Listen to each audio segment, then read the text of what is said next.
வணக்கம். நாம் எல்லோருமே தனி மனிதர்கள். ஆன்மீக கோணத்தில் நாம் எல்லோருமே ஆன்மாக்கள். பூமியில் இந்த வாழ்க்கையை இந்த உடலில் வாழணும்னு நாம தான் முடிவு செஞ்சு பிறந்திருக்கோம். அதாவது நம்ம பிறப்பதற்கு முன்னாடியே நம்முடைய பெற்றோர் அவங்க வாழ்க்கை முடிவாயிருச்சு இல்லையா? அப்போ யார் அவங்க என்ன ஏதுன்னா நம்மளுக்கு தெரியும். இப்போ அவங்களுக்கு ஒரு குழந்தை பிறக்குது அப்படிங்கும்போது அந்த குழந்தையோடைய வாழ்க்கை எப்படி இருக்கும், எந்த அடிப்படையில் இருக்கும்னு யாராக இருந்தாலும் ஒரு யூகிக்க முடியும். அப்போ அதன் அடிப்படையில் தான் நாம் இந்த வாழ்க்கையை தேர்ந்தெடுக்கிறோம். இந்த விதமான பெற்றோர் இருக்கணும், இந்த பெற்றோருக்கு நாம் பிறந்தோம்னா இந்த விதமான அனுபவங்களெல்லாம் நம்ம அனுபவிக்க முடியும். அதன் மூலமாக இதையெல்லாம் நாம் அறிந்து கொள்ள முடியும். இதையெல்லாம் கற்றுக்கொண்டு நாம் வாழ்க்கை முடித்து இந்த பூமியை விட்டு நீங்கும்போது ஒரு மேம்பட்ட மனிதராக வெளியேறுவோம். அதுதான் வாழ்வோட நோக்கம். நம்ம ஒரு ஸ்கூலுக்கு வர மாதிரின்னு வச்சுக்கோங்க. ஏன் ஸ்கூலில் நம்ம முதல் நாள் போகிறோம். ஆனால் முதல் நாள் போகிறதுக்கு முன்னாடியே நம்மளுக்கு அட்மிஷன்லாம் போட்டு வச்சுருக்கணும் ரெடியாக இல்லையா? அப்போ தான் நம்ம எந்த வகுப்புலையோ போய் உட்கார முடியும். அதை போல தான் நம்ம பிறக்கிறதுக்கு முன்னாடி எல்லாமே தயாராகிடுது. அதே சமயம் அதுக்காக எல்லாமே விதிப்படி திட்டமிட்டு முடிவு செய்யப்படலை. அது எப்படின்னா ஒரு நதி ஓடுவது போல தான். நதிங்கிறது தண்ணி அதில் ஓடிக்கிட்டே தான் இருக்கும். எவ்வளவு தண்ணி போகுது, எந்த அளவு போகுது, எந்த நேரம், அது எப்படி இருக்கும், இதெல்லாம் தெளிவாக திட்டவட்டமாக சொல்ல முடியாது. ஆனால் நதின்னா அது இயங்கிக்கொண்டே இருப்பது போல் வாழ்க்கை நிகழ்ந்து கொண்டே இருக்கும். இதில் நாம் கவனிக்க வேண்டிய முக்கியமான விஷயம் என்னன்னா, நாம் தனி மனிதர், அதை போல் மற்றவர்களும் தனி மனிதர்கள் தான். நம்முடைய அப்பா அம்மா தனி மனிதர்கள். அவங்க ஒவ்வொருவரும் அவங்க வாழ்க்கையை வாழ்வதற்காக பிறந்திருக்காங்க.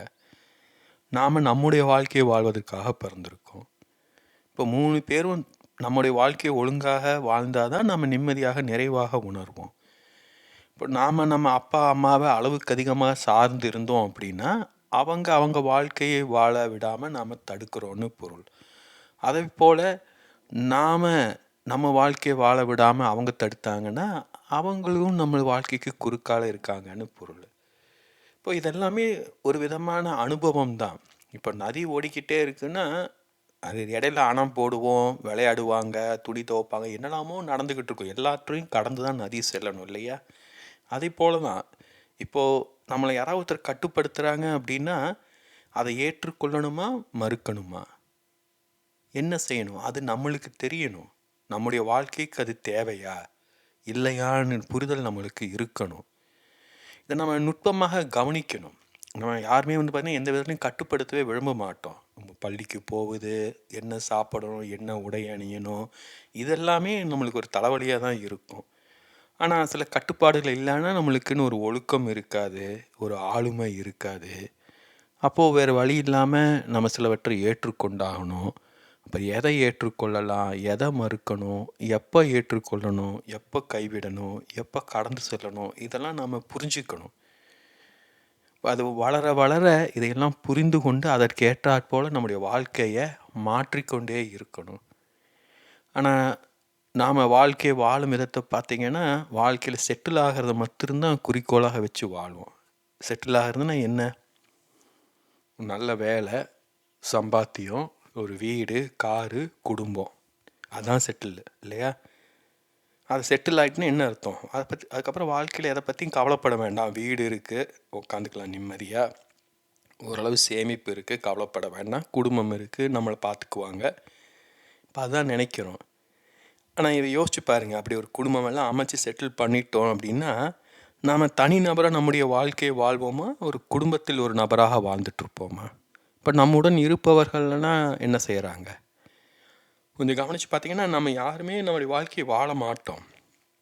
நம்ம இன்னொருவருக்காக நம்மை மாற்றிக்கொண்டோம் அப்படின்னா, வேறொருவருக்காக வாழத் தொடங்கணும் அப்படின்னா நம்முடைய வாழ்க்கையை வாழ முடியாது.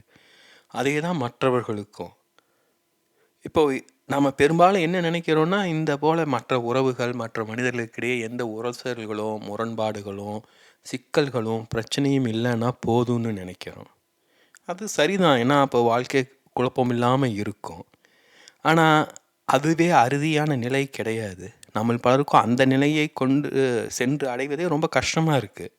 அதனால தான் அதுக்கு முயற்சி செய்கிறோம்.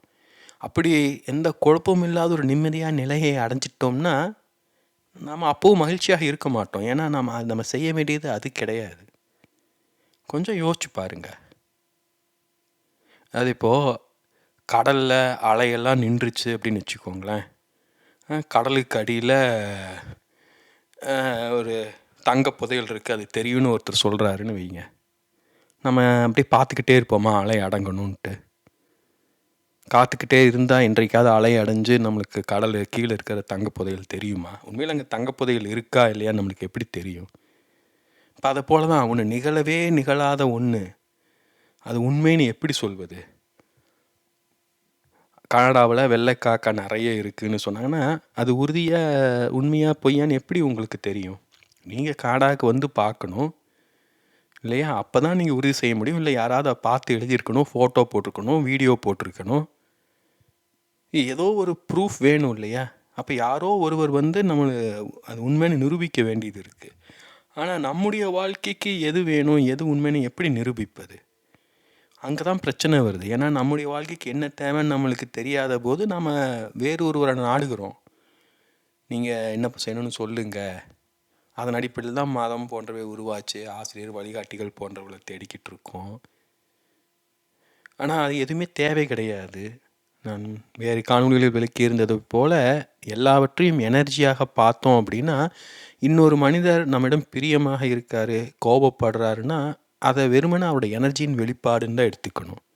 ஒருத்தர் திடீர்னு கோவப்படுறாருன்னா அவருக்கு ஏதோ அந்த இடத்துல அந்த எனர்ஜி வெளிப்பட்டுருக்கு. நாம் அந்த இடத்துல இருந்தோம், நம்ம அதை ரிசீவ் பண்ணுறோம், அவ்வளவுதான். ஒரு பஸ்ஸில் டிக்கெட் வாங்கணும், கண்டக்டர் பக்கத்தில் இல்லை, யார்கிட்டையாவது காசை பாஸ் பண்ணி டிக்கெட் வாங்குகிறோம் இல்லையா? இப்போ அதை போல தான். இப்போ யாரோ அவங்க வந்து அந்த கோபத்தை நம்மகிட்ட காமிக்கிறாங்க, இன்னொருவர் அதே போல் நம்மகிட்ட பிரியத்தை காமிக்கலாம். நாம் வந்து என்ன பண்ணுறோம் அப்படின்னா, நம்ம கோபத்தை விரும்ப மாட்டோம், பிரியத்தை விரும்புவோம். ஸோ கோபப்படுறவரை நாம் வெறுப்போம். அந்த எனர்ஜி வந்து அந்த கோபம் வந்து அவர் மூலமாக வெளிப்படுது. அந்த எனர்ஜி அவரிடமிருந்து வெளிப்படுவதனால நான் அதை பிடிக்கிறது இல்லை. இன்னொருவிடம் பிரியம் வெளிப்படுது, அது வெளிப்படுவதனால நம்மளை அவருக்கு பிடிச்சிருக்கு. இது எப்படின்னா ஒரு காய் குழந்தை சாப்பிட்ற மாதிரி தான் இல்லையா? பாவக்காய் கசக்கும், கசப்பு பிடிக்காது, அதனால் பாவக்காய் பிடிக்காது இல்லையா? அங்கே பாவக்காய் பிடிக்காதுன்னு இல்லை, அந்த கசப்பு பிடிக்காது, பாவக்காய் கசப்பு இருக்கிறதுனால பாவக்காய் பிடிக்கலை. இப்போ அதை போல் தான் கவனித்து பார்த்தீங்கன்னா, நம்ம யாரையெல்லாம் பிடிச்சிருக்கு, எதையெல்லாம் பிடிச்சிருக்கு, ஏன் பிடிச்சிருக்குன்னு கொஞ்சம் கவனிங்க. நிறைய விஷயங்கள் நம்மளுக்கு புரிய வரும். ஏற்கனவே நான் ஈர்க்கப்படுதலில் விளக்கியிருக்கேன். ஒருவரால் நாம் ஈர்க்கப்படுகிறோம் என்றால் அவர் நமக்குள்ளே இருக்கிற ஏதோ எனர்ஜியை தூண்டுறாரு. நம்மளும் வெளிப்படாமல் இருக்கும் எனர்ஜி, இன்னும் தேங்கி போயிருக்கும் எனர்ஜி அவரிடம் நன்றாக வெளிப்படுது. அதனால தான் அவரிடம் நாம் ஈர்க்கப்படுகிறோம். இதையெல்லாம் நாம் கவனிக்கணும். இதெல்லாம் நான் கவனிச்சிட்டோம் அப்படின்னா நம்மளுக்கு வெளியிலிருந்து யாரும் வழிகாட்டவே தேவை கிடையாது. நாமளே நம்மளை புரிந்து கொள்ள முடியும். இப்போ நான் முன்வைக்கும் ஆன்மீகம் என்பது அதுதான். இது தனிநபருக்கான ஆன்மீகம். ஒருவர் தனியாக மேற்கொள்ள வேண்டியது, அதை தானாகவே அவர் கற்றுக்கொள்ள முடியும், தானாகவே புரிந்து கொள்ள முடியும். அப்போ மற்றவர்கள் அதுக்கு உதவியாக தான் இருப்பாங்க. ஒரு திட்டுறாரு, உங்களுக்கு வலிக்குது அப்படின்னா நம்ம அவரை போய் திருப்பியும் திட்டி நம்ம பிரச்சனையை உருவாக்கணும்னா சிக்கலாக்கிடுறோம் இன்னும் இல்லையா? அப்புறம் அவன் போய் இன்னும் 4 பேரை கூப்பிட்டு வரலாம், பிரச்சனை பெருசாகிட்டே போகும். திட்டுறையா, ஓகே, அது உன்னுடைய எனர்ஜி. ஆமாம், எனக்கு வலிக்குது, சரி நான் என்ன அதை செய்யணும், நான் பார்த்துக்கிறேன். போய் அமைதியாக உட்காந்து ஏன் அது சொல்வது கஷ்டம். இப்போ நினச்சி பார்த்தீங்கன்னா பல சமயம் குழந்தை பருவங்களை நம்ம அப்பாவோ அம்மாவோ நம்மளை திட்டியிருக்கலாம், அடிச்சிருக்கலாம், கோவப்பட்டிருக்கலாம். அது நம்மளுக்கு பயங்கர வலியை தந்திருக்கும். ஆனால் இப்போ போய் அப்போ நம்மளுக்கு கேட்குற தைரியம் இருந்திருக்காது, வாய்ப்பு இருந்திருக்காது. சரி, இப்போ வந்து 20-30 வயசு ஆயிடுச்சு, இப்போ போய் எதுக்கு அப்பா அன்றைக்கி என்ன திட்டிங்கன்னு கேட்டிங்கன்னா அவங்களுக்கு அது நினைவு கூட இல்லாமல் இருக்கும். ஏன்னா அவங்களுக்கு அந்த இடத்துல ஒரு ஸ்பர் ஆஃப் த மொமெண்ட், அந்த மொமெண்ட்டில் வந்து அவங்ககிட்ட அந்த எனர்ஜி வெளிப்பட்டுருச்சு. இப்போ நான் உதாரணம் வந்து நான் சின்ன வயசில் எங்கள் பெரியண்ணன் கூட விளையாண்டுக்கிட்டு இருப்பேன். விளையாட்டு மொமெண்ட்டில் எனக்கு என்னென்னு தெரியாது, திடீர்னு பொழையர்னு ஒரு அளவு விடும், சனியனை காதுகிட்ட கத்துறையே அப்படின்னு. அப்படியே நான் நில குலைஞ்சி போயிடுவேன். ஏன்னா அந்த அந்த அந்த குழந்தை அந்த வயசில் புரியாது. அதாவது அண்ணன் சந்தோஷமாக இருந்தார், இப்போ அந்த எங்கிருந்து வந்தது? இப்போ நான் போய் என்ன பண்ணேன், யார்ட்டையும் கேட்க முடியாது, பேச முடியாது, தனியாக போய் அமைதியாக உட்காந்துக்குவேன். இப்போது அவரோட அடுத்து பழகிறதுக்கே எனக்கு ரொம்ப சங்கடமாக இருக்கும். ஏன்னா கோபப்பட்டவர் உண்மையா, மகிழ்ச்சியாக இருந்தவர் உண்மையா? இப்போ நான் போய் அவரோட திரும்பி பேசினா அவர் கோபப்படுவாரா, மகிழ்வாரா? இப்போ இந்த சின்ன வயசுலேருந்தே இந்த ஒரு பயம் எனக்குள்ளே உருவாகிருச்சு. யாராவது ஒருவர் காயப்படுத்தினாங்கன்னா உடனே நான் உள்ளுக்குள்ளே மூடிக்கொள்வேன், அப்படியே ஒளிஞ்சிக்குவேன். இப்போ இதை அந்த சின்ன வயசுலேயே நம்ம கவனித்து யாராவது சொல்லி கொடுத்து, இல்லைப்பா அண்ணனுக்கு மூடு சரியில்லை அதனால கோபிச்சுக்கிட்டேன், பெரியவங்க அதை முன்னெடுத்து செய்யணும். அவங்க விளக்கியிருந்தாங்கன்னா புரிஞ்சுருக்கும். இல்லை வேறு யாராவது பெரியவங்க சொல்லியிருக்கணும். அவங்களும் சொல்லாத போது என்ன ஆகுதுன்னா, அந்த காயம் அப்படியே உள்ளுக்குள்ளே பதிஞ்சிக்கிட்டே இருக்குது. அது ஒரு நினைவாக வடுவாக இருக்குது. அதன் பிறகு வேறு யார் காயப்படுத்தினாலும் கோபமாக பேசினாலும் நமக்குள்ளே அந்த வலி தூண்டப்பட்டுக்கிட்டே இருக்கும். அப்போ நம்ம அறியாமல் நம்ம மற்ற மனிதர்களிடமிருந்து நம்ம தனிமைப்படுத்தி கொள்வோம். ஸோ இப்போ இதையெல்லாம் நாம தான் கவனித்து சரி செய்யணும். ஏன்னா அந்த மனிதர்கள்லாம் காயப்படுத்திட்டு போயிட்டாங்க. இப்போ ஒவ்வொருவராக தேடி பிடிச்சி அட்ரஸை கண்டுபிடிச்சி போய் அவங்கள திட்டி மிரட்டி நம்மளை நம்ம குணப்படுத்தி கொள்ள முடியாது. குணப்படுத்துதல் என்பது நமக்கானது. ஒரு வண்டி நம்ம மேலே இடிக்குது, இடிச்சிட்டு போயிருச்சு, அடிபட்டுருச்சு, மருந்து எடுத்துக்கிட்டு குணப்படுத்துவது தானே நம்முடைய வேலையாக இருக்கும். அதை விட்டுக்கிட்டு அந்த கார்காரன் யாருன்னு கண்டுபிடிச்சே ஆணுன்ட்டு ரத்த காயத்தோடு அலைஞ்சிக்கிட்டு இருப்போமா? வாழ்க்கையும் அப்படி தான். ஸோ எவ்வளோ மனிதர்கள் வருவார்கள், போவார்கள். எவ்வளோ பேர் நம்மளை காயப்படுத்துவாங்க, குஷிப்படுத்துவாங்க, என்ன வேணாலும் நிகழும். இப்போ அதையெல்லாம் வெறும் எனர்ஜி பரிமாற்றம்னு நம்ம நினைவில் கொள்ளணும். பல மனிதர்களுக்கு ஒரு ஏதாவது சொல்கிறாங்கன்னா ஏன் சொல்கிறோன்னு தெரியாது, ஏன் செய்கிறோன்னு தெரியாது, கேட்டாலும் அவங்களால தெளிவாக விளக்க முடியாது, அவங்க குறித்த தெளிவான பார்வை அவங்களுக்கு இருக்காது. அப்போ ஒருவர் நம்ம காயப்படுத்துகிறாருன்னா அதுக்காக வருந்திக்கிட்டு, ஒருவர் நம்மளை பாராட்டி பேசுகிறாருன்னா அதுக்காக அவரை தள்ள தூக்கி வச்சுக்கிட்டு வாழ வேண்டிய அவசியம் கிடையாது. அதெல்லாம் அனாவசியம். ஒரு இடத்துக்கு போகிறோம், ஒரு செடி அழகாக இருக்குது, பார்க்குறக்கு மலர் நல்லா இருக்குது, அந்த செடியை பூவை பிடுங்கிட்டு வர்றோம். அந்த செடியவே நோண்டி எடுத்துகிட்டு வர மாட்டோம்ல. அதே போல் தான் அந்த மனிதர், அதாவது அந்த செடி அந்த பூவாக அந்த எனர்ஜியை கொடுத்துருக்கு. அது போல் ஒரு மனிதர் ஒரு புன்சிரிப்பை தர்றாருன்னா நம்மளுக்கு தேவை அந்த புன்சிரிப்பிலிருந்து வரும் எனர்ஜி. அதுக்கு பொதுவாக அந்த மனிதரையே நாம் எதிர்பார்த்தோம்னா அது நிகழ்வது. இதை நாம் புரிஞ்சிக்கணும். நமக்கு தேவை மனிதர்கள் கிடையாது, மனிதர்களிடமிருந்து வரும் எனர்ஜி. மற்றவர்களுக்கும் நாம் அப்படி தான். அதனால தான் பார்த்திங்கன்னா நம்ம ஒரு காலகட்டத்துக்கு அப்புறம் நம்ம யாருக்கும் பிடிக்காமல் போவோம், பயன்படாமல் போயிடுவோம். இப்போ வேலை செய்கிற இடம் இருக்குதுன்னா நம்ம நல்லா ஆரோக்கியமாக இருக்கும்போது வரைக்கும் தான் நம்மளுக்கு வேலைக்கு வச்சுக்குவாங்க. நாளைக்கே நோய்வாய்ப்பட்டுட்டோம்னா நம்மளை துரத்தி விட்டுருவாங்க. அதுதான் இயல்பு.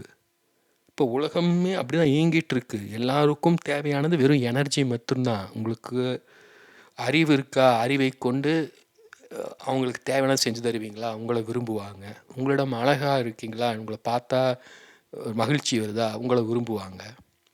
அறிவு இல்லையா, அப்போது உங்களிடமிருந்து அவங்களுக்கு தேவையான எனர்ஜி கிடைக்காது, அவங்க விரும்ப மாட்டாங்க. அழகு இல்லையா, அப்பவும் விரும்ப மாட்டாங்க. ஸோ இப்படி நம்மிடமிருந்து வரும் எனர்ஜியின் அடிப்படையில் தான் மற்றவர்கள் நம்மை விரும்புகிறார்கள். இப்போ கவனித்து பார்த்திங்கன்னா பொதுவாக மகிழ்ச்சியாக சிரிச்ச முகத்தோடு இருக்கிற எல்லாருமே விரும்புவாங்க. அவங்க முட்டாளாக இருந்தால் கூட அவங்களிடமிருந்து வரும் எனர்ஜி, அந்த மகிழ்ச்சி உண்மையானதுங்கும்போது அது எல்லோருக்குமே பிடிக்கும். ஸோ இதையெல்லாம் நம்ம கவனிக்கணும். இப்போ இதன் அடிப்படையில் குழந்தைகளை எல்லோருமே விரும்புவார்கள். ஏன்னா குழந்தைகள் எப்போவுமே ஒரு மகிழ்ச்சியான எனர்ஜியை வெளிப்படுத்திகிட்டு இருப்பாங்க இயல்பாக.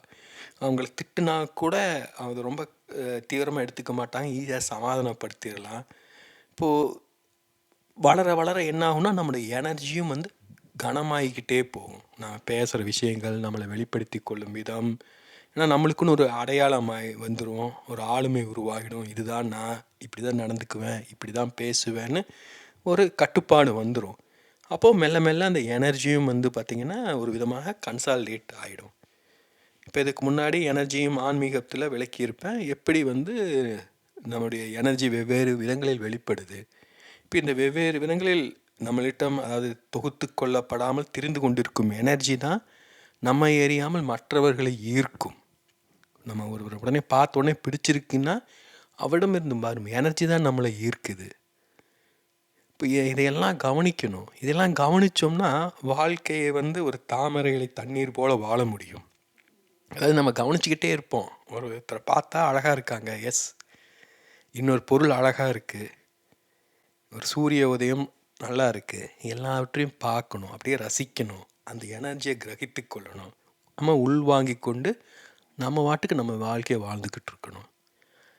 அதற்கு பதிலாக அந்த எனர்ஜியால் ஈர்க்கப்பட்டு அந்த பொருளையோ மனிதரையோ நாம் உடைமை கொள்ள பார்த்தோம் அப்படின்னா அப்போ தான் சிக்கல் உருவாகும். ஆனால் மனம் அதைத்தான் விரும்பும். மனம் எப்போதுமே எனர்ஜியை கவனிக்காது. நம்ம எப்போதுமே அந்த பொருளை தான் பார்க்குறோம்.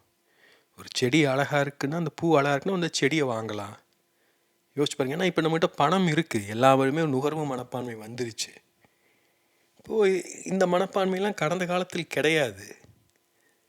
அப்போ இதையெல்லாம் கவனிக்கணும். கவனிக்க கவனிக்க நிறைய நுட்பங்கள் புரியும்.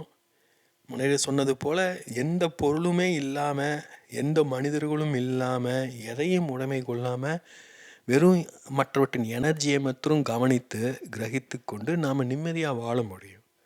கொஞ்சம் யோசிச்சு பாருங்கள். குழந்தை உங்களுக்கு மகிழ்ச்சி தருதுன்னா அதுக்காக நீங்கள் குழந்தை பெற்று வளர்க்கணும்னு அவசியம் கிடையாது. அது ரொம்ப தலைவலி பிடிச்ச விஷயம். வெளியிலேருந்து பார்க்குறதான் குழந்தை மகிழ்ச்சிகரமாக இருப்பாங்க.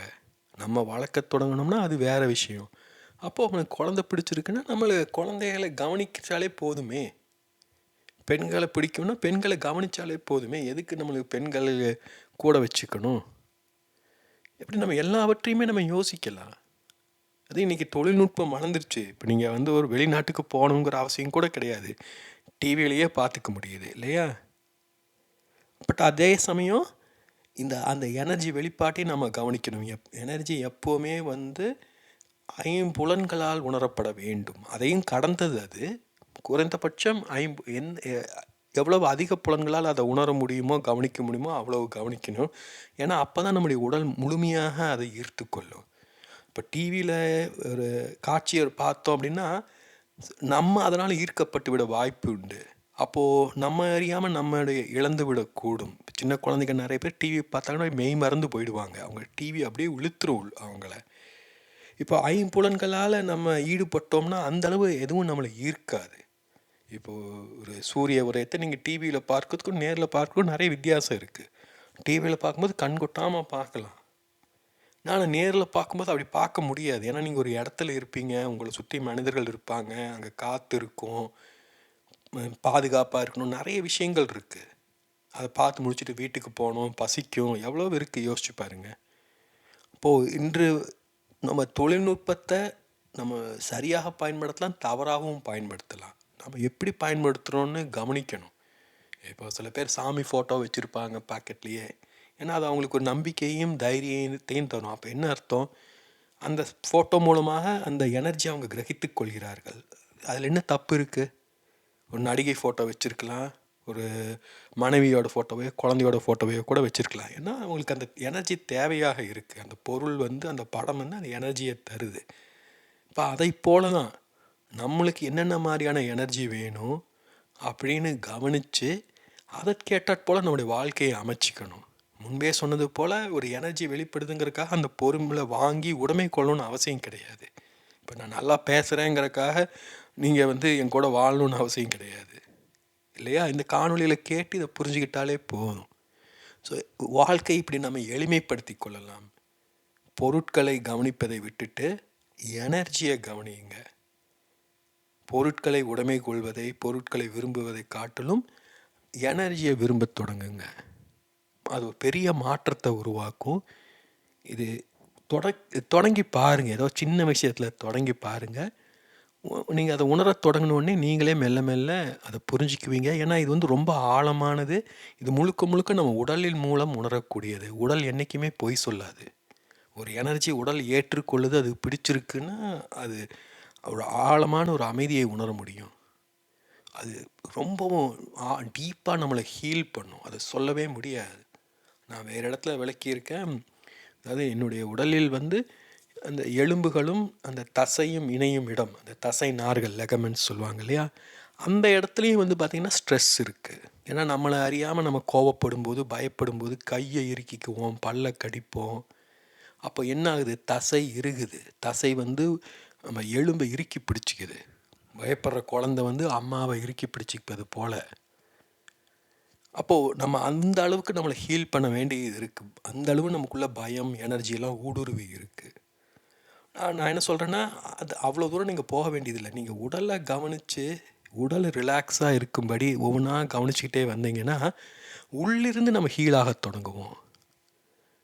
உடலின் உள்ளே இருந்து வெளியை நோக்கி நம்ம ஹீலாக தொடங்குவோம். இப்படி பல்வேறு விதங்களில் நம்ம எனர்ஜி மூலமாக நம்ம கையாள முடியும். ஏன்னா எனர்ஜிக்கு எந்த பேரியரும் கிடையாது. எனர்ஜியால் உடலை ஊடுருவ முடியும், உடலின் வழியாகவும் செயல்பட முடியும். ஸோ கொஞ்சமாக இதெல்லாம் கவனிங்க. அடுத்த தடவை ஒரு காஃபி குடிக்கிறீங்க, ஒரு இனிப்பு சாப்பிட்றீங்க, ஒரு தென்றல் காற்றை ரசிக்கிறீங்க, ஒரு சூரிய உதயத்தை ரசிக்கிறீங்க, முழுமையாக உணருங்க. அந்த ஃபீலிங்கை உணருங்க. அந்த ஃபீலிங்கை உணரும்போது அந்த எனர்ஜி நீங்கள் உணர முடியும். இது ரொம்ப எளிமையான வழிமுறை. ஆனால் அது செயல்படுத்தி பார்த்தா தான் புரியும். ஒன்ஸ் நீங்கள் செயல்படுத்திட்டு அந்த டேஸ்ட்டு கிடச்சிருச்சுன்னா அப்புறம் அது எப்போவுமே உங்கள் கூட இருக்கும். நீங்கள் மறக்க நினச்சாலும் அதை மறக்க முடியாது. ஒரு இனிப்புனா எப்படி இருக்கும்னு உங்களுக்கு மறந்து போகுமா? யோசிச்சு பாருங்கள். அதை போல தான் இதுவும். ஸோ எங்கேயாவது தொடங்குங்க, அந்த மாற்றத்தை கவனியுங்க. ஸோ மெல்ல அந்த மாற்றம் உங்களுக்குள் நிலை கொள்ள தொடங்கும். எப்போவுமே சொல்வது போல், நம் வாழ்க்கை நம் தேர்வு, நம் வாழ்க்கை நம் பொறுப்பு.